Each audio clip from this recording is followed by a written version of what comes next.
ও হরি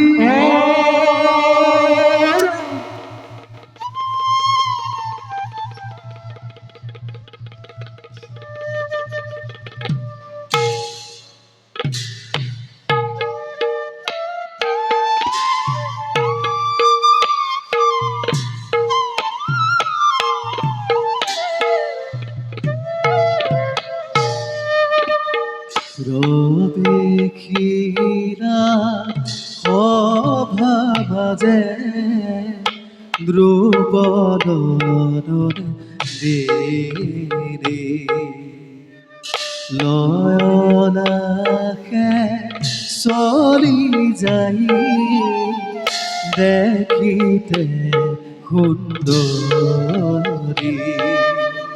ও হরি রাম দেখিতে সুন্দরী ও হরি রাম দেখিতে সুন্দরী কৌতুকরে পাইলা গয়া নিজ দুঃখ রাম হরি বুড়া হরব ও হরি বুড়া হরব ও হরি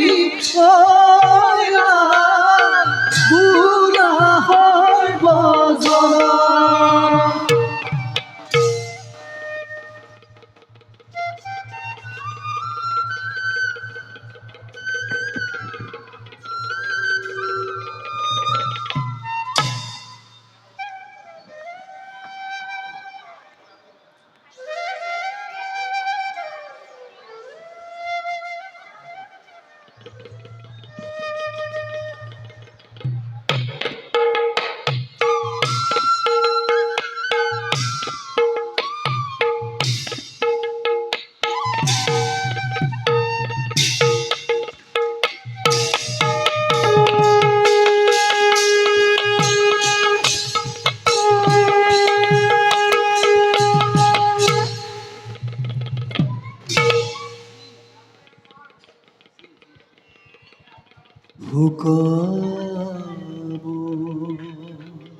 হমহা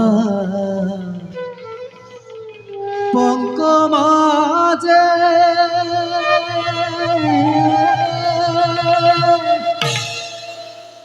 অর্জুন মগন ভোলা দেখি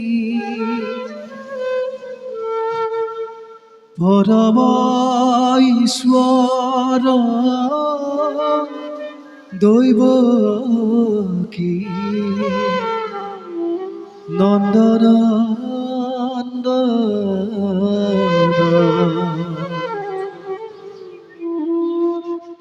দাদা দাদা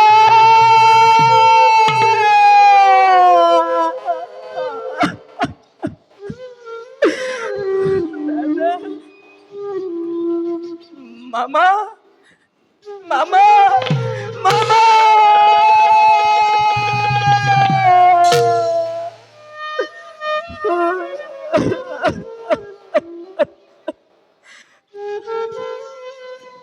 বাসা এই বাসা এই বাসা বাসা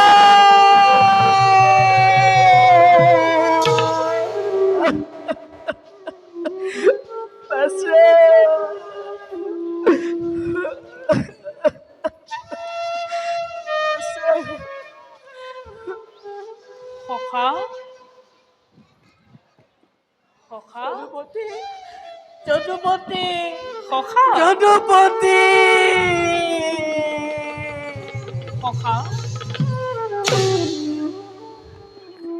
বনবাসী ভাল আছিল যদুপতি। সঁচাকৈ সঁচা সাংসাৰিক ভোগবিলাসৰ প্ৰাধান্য বনত নাই। ৰাজত্বৰ বিষময় চিন্তাই মস্তিষ্ক উদ্ভ্ৰান্ত নকৰে সখা। বন সদায় শান্তি। সেইকাৰণে শান্তিকামী ঋষিমুনিসকলে নগৰত আশ্ৰম নাপাতি বনতেই পাতে সখা। তেন্তে আত্মীয় স্বজনক বিনাশ কৰি কিবা লাভ আছে জানো সখা? একো লাভ নাই সখা। তেন্তে তেন্তে কুৰুক্ষেত্ৰ ৰণৰ ইমানতেই সামৰণি পৰো সখা সখা কুৰুক্ষেত্ৰ ৰণৰ সামৰণি কোনো পাণ্ডৱে পেলাব নোৱাৰে সখা। কিন্তু কিয় সখা? কিন্তু কিয়? কৃপায়ে সখা ঈশ্বৰে তত্ত্ব কহি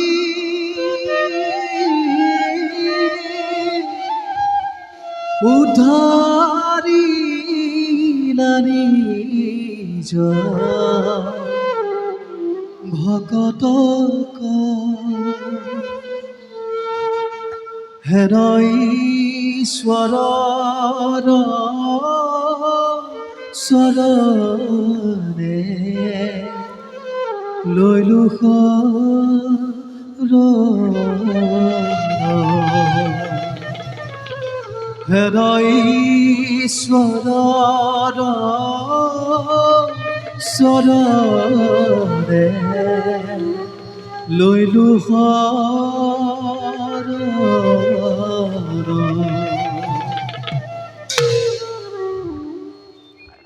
সখা যদুপতি, বোধ কৰো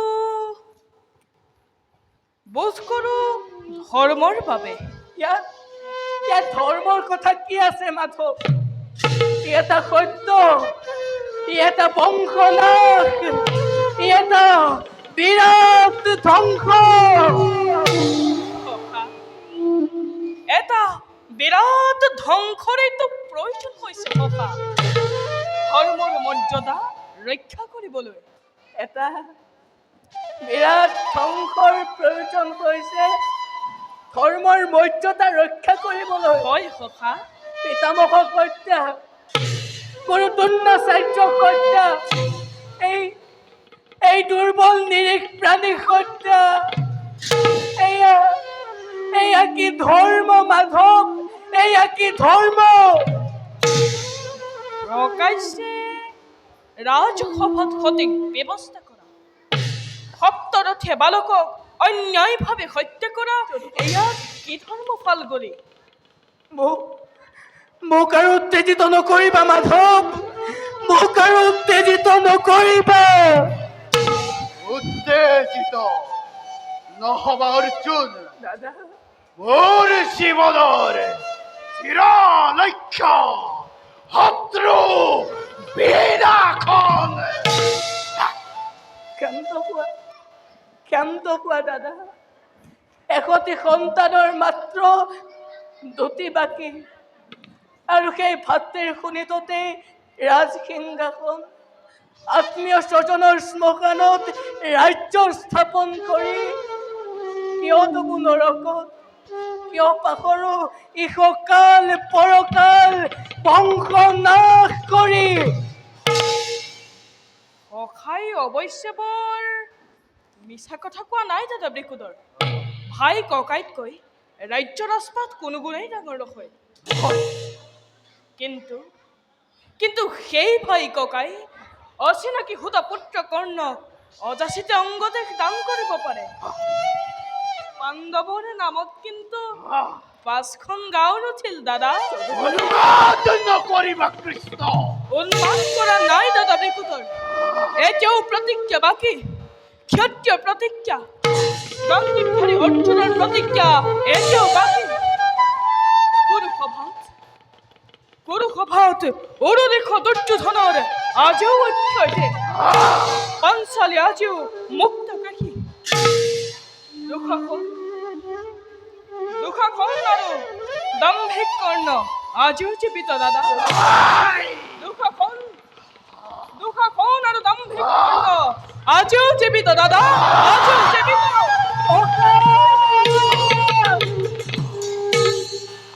অর্জুন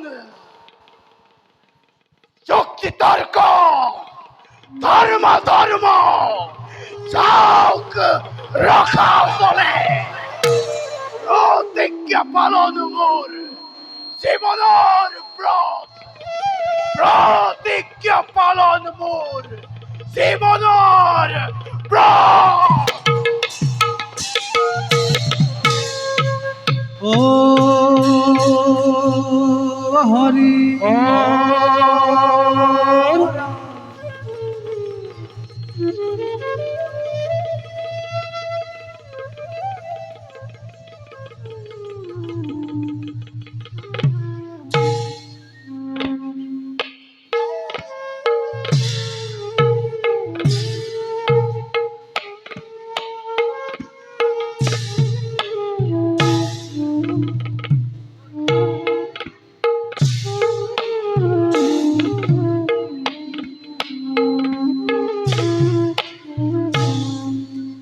রবে হয় এ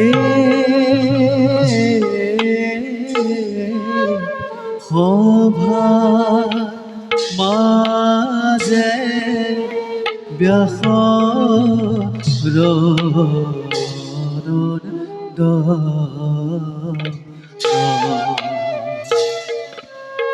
হরিয়ে অন্ধ ভীত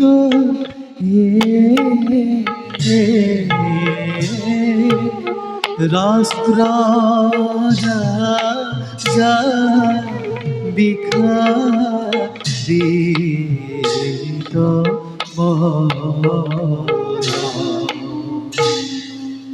পুত্র সীতাত রাজা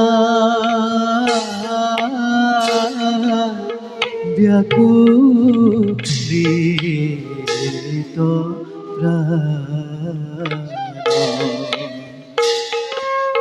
হরি রাম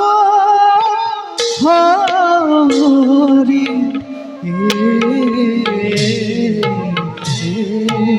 রাম হরি বোলা হরব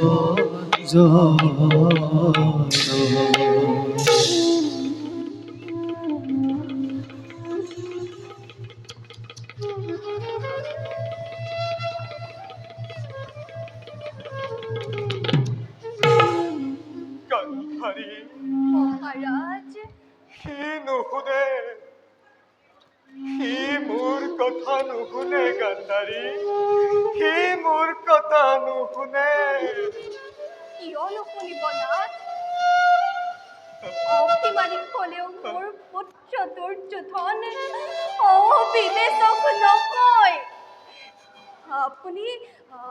আপুনি তাৰ পিতা আপুনি তাৰ জন্মদাতা সি আপোনাৰ কথা নিশ্চয় শুনিব মহাৰাজ নিশ্চয় শুনিব আৰু তুমি ৰাণী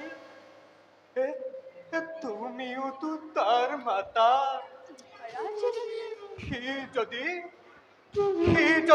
পিতৃৰ কথা শুনিব পাৰে নাথ তেন্তে মাতৃৰ কথাও নুশুনি নাথাকে গান্ধাৰী নুশুনি নাথাকে মই কিমান বুজালো কিমান চেষ্টা কৰিলো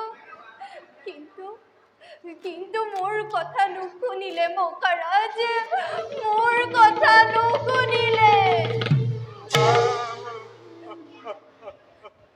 মহাৰাজ মই জানো তাক বুজোৱা নাই গান্ধাৰী মই জানো তাক বুজোৱা নাই মই মাথো তাক অনুৰোধ কৰিবলৈ বাকী ৰাখিছো।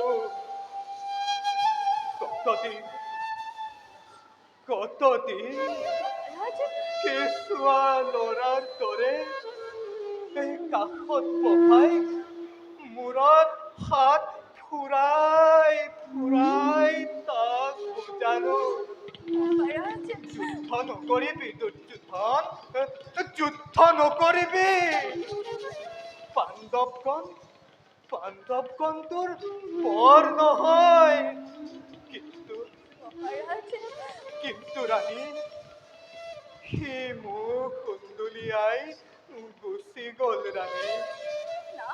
সি মোৰ কথা নাৰাখিলে ৰাণী, সি মোৰ কথা নাৰাখিলে। বিশ্বাস নকয় মহাৰাজ, কি বিশ্বাস নহয় ৰাণী? আপোনাৰ কথা।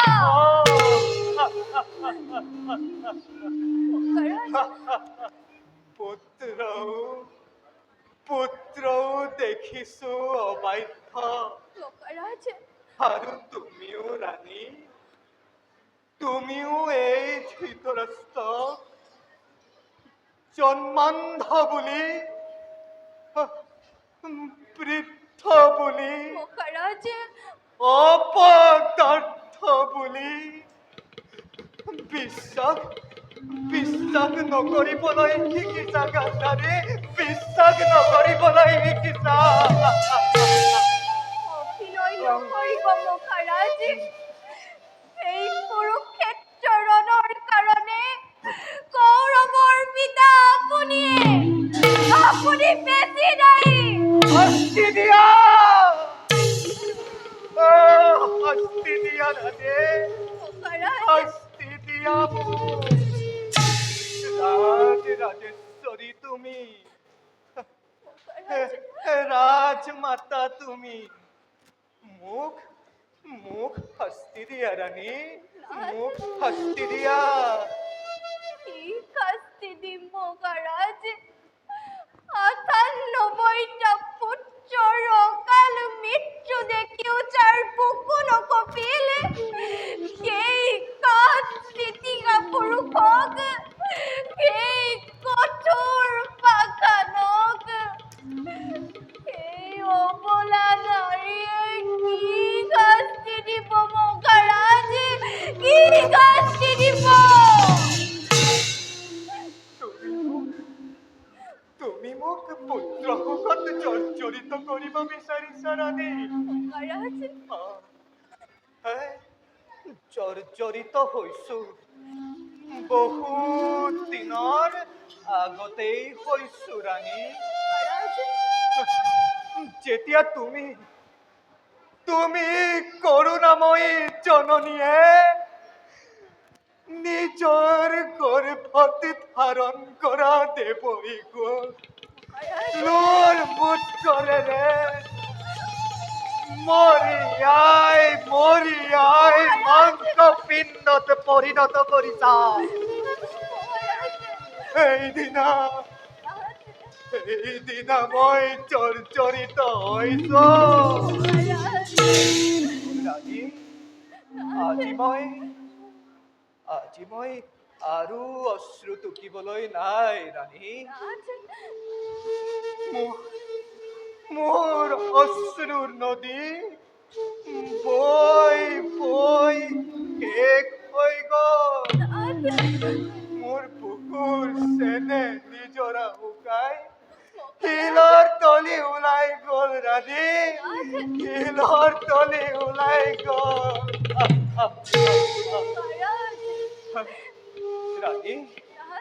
ৰাণী, এ গান্ধাৰী, নাকান্দিবা গান্ধাৰী, নাকান্দিবা। মতিভ্ৰষ্ট দুৰ্বল বৃদ্ধ মই, অস্থিৰ মগজুৰ। ৰাণী, কিবা কম বুলি কিবাই কৈ পেলালো ৰাণী, কিবাই কৈ পেলালো। তুমি মোক ক্ষমা কৰিবা ৰাণী, তুমি মোক ক্ষমা কৰিবা। আয় আয় আয় ৰাণী, কোৱা কোৱা দুৰ্যোধন আহিছে মহাৰাজ। দুৰ্যোধন আহিছে ৰাণী, মহাৰাজ। দুৰ্যোধন আহিছে। মই স্থিৰেৰে থাকিব পৰা নাই ৰাণী, মোক সহ্যলৈ লৈ বলা, বলা সহ্যলৈ লৈ বলা মোক। বলা আয় আয় আয়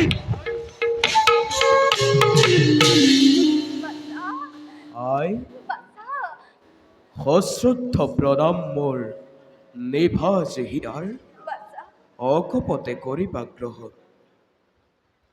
তুমি বোলে মোক মাতি পঠাইছিলা বাছা তোমাৰ আদেশত সৌ কুৰুক্ষেত্ৰৰ পৰা লৌৰি আহিছো আই। কোৱাই কিয় মতালা মোক? মই কম তই জানো শুনিবি। আই কোনদিনা তোমাৰ অবাধ্য হৈছো আই। তেন্তে কোন পুত্ৰ আই এই যুদ্ধ তই পৰিত্যাগ কৰ।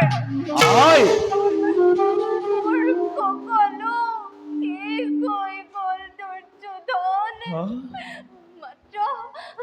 মাত্ৰ তই আৰু দুষাখন বাকী। গতিকে পুত্ৰ মাতৃৰ আজ্ঞা লংঘন নকৰিবি পুত্ৰ। এই যুদ্ধ তই পৰিত্যাগ কৰ। আই তুমি তুমি সেই একেটা কথাকে কিয় ধৰি থাকা আই? কিয় ধৰি থাকা? পুত্ৰ সুখ যে কি বুজাম তোক। আই ভৰ বয়সতে এটাকৈ ৯৮টা পুত্ৰই মোৰ বুকুক উলঙাই গুচি গ'ল দুৰ্যোধন। ঠিকতে মোৰ বুকুক খুৱাই আছিলে আৰু আজি সেই বুকু উদং হ'বলগীয়া হৈছে। আই আই দুৰ্যোধন পৰিহাৰ কৰিলে সমৰ মৃত্যু পৰীৰ পৰা আহিবনে ঘূৰি মোৰ মৃত ভ্ৰাতাগণ? পৰিহাৰ কৰিলে সমৰ পাৰিম জানো মচিব আই কপালৰ ভাগ্য ৰেখা বিধাতাই লিখা। নোৱাৰে মচিব কেৰে পিঠিৰ পিঠান। সেই বুলি দুৰ্যোধন আপোন ঘৰত জ্বলিলে যি ভীষণ অগ্নি, তাক আৰু জ্বলিবলৈ নিদিবি দুৰ্যোধন, তাক আৰু জ্বলিবলৈ নিদিবি। যি অগ্নিয়ে দহন কৰিলে মোৰ প্ৰিয় ভাতৃগণ, যি অগ্নিয়ে দহন কৰিলে মোৰ আত্মীয় স্বজন, সেই অগ্নি জলক জলক জলক জলক জলক জননী। ওই যদি তথ্য হোক চির সত্য মোর, নতুবা নতুবা নতুবা নিজেই পড়ি সাই ভস্ম হই উড়ি উড়ি কুচি যাম বড় পারলই। মাতৃৰ আজ্ঞা লংঘন নকৰিবি পুত্ৰ, মাতৃৰ আজ্ঞা লংঘন নকৰিবি। সন্তানক অপরাধী নকরিবা মাতা, জানো জানো মই বেদবাণী তোমার আদেশ, কিন্তু আই কি করিম আই? মেলি দিলু তরি মোর মহাজলধি নাহে ঘুরি আই, নোৱাৰো ঘূৰাব আৰ চৈত্যপি না পাও মাতা তাৰ লক্ষ্য দি। 5খন গাঁও মাত্ৰ খুজিছে পাণ্ডৱে, তাকে দি মৃত্যুদা নকৰ কিয়? তই আহিল যুধিষ্ঠিৰ, ভীমাৰ্জুন দুখী অবুজন, দুৰ্যোধন তোৰ এই সন্ধিৰ প্ৰস্তাৱ কিকতে খনৰে কৰিব সন্মতি। সন্ধি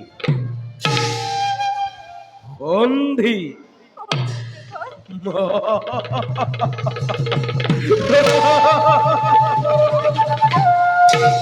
কৌৰবৰ সন্ধি মাতা পাণ্ডৱৰ সতে।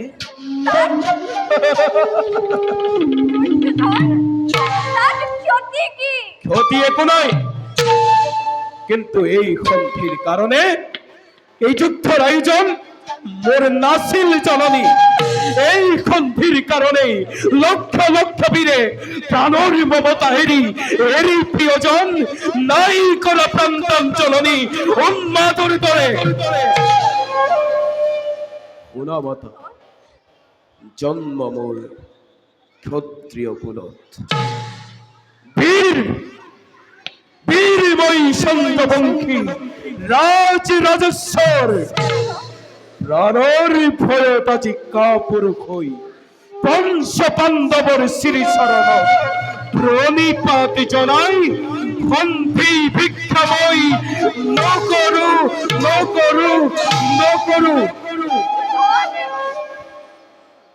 সন্মুখত তুমি মোৰ আৰাধ্য গোসানী, কাষৰে খজ্জাত জন্মদাতা পিতা মোৰ উপাস্য দেৱতা। পুনৰবাৰ দুয়োৰে আগত কৰো নিবেদন, যুদ্ধ ত্যাজি পঞ্চ পাণ্ডৱক সুচক্ৰমেদিনী প্ৰাণন্তেও নিদিও নিদিও নিদিও।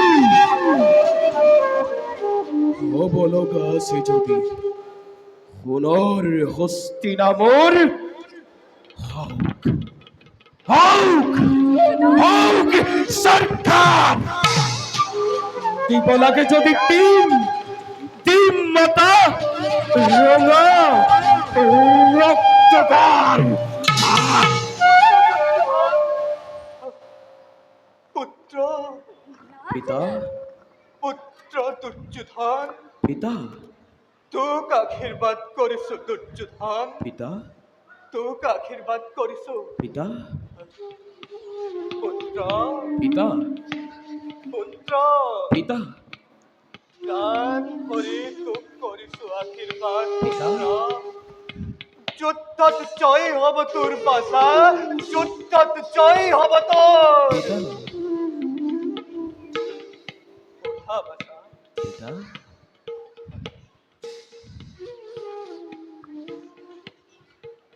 বাচা পিতা যোৱা বাছা, আই আৰু যদি কয় পৰাজয়, পৰাজয়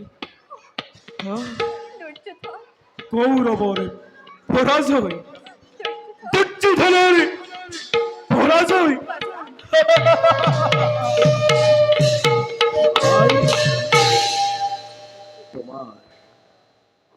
তোমার সন্তান মই আই, তোমার সন্তান নাই মোর মৃত্যু ভয়, তোমার সন্তান মই নাই মোর মৃত্যু ভয়।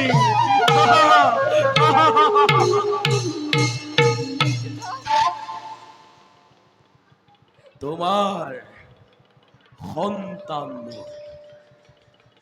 নাই মোর মৃত্যু ভয়।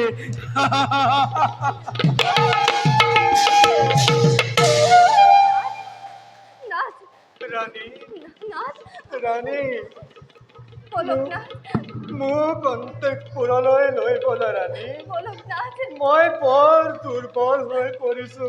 বলক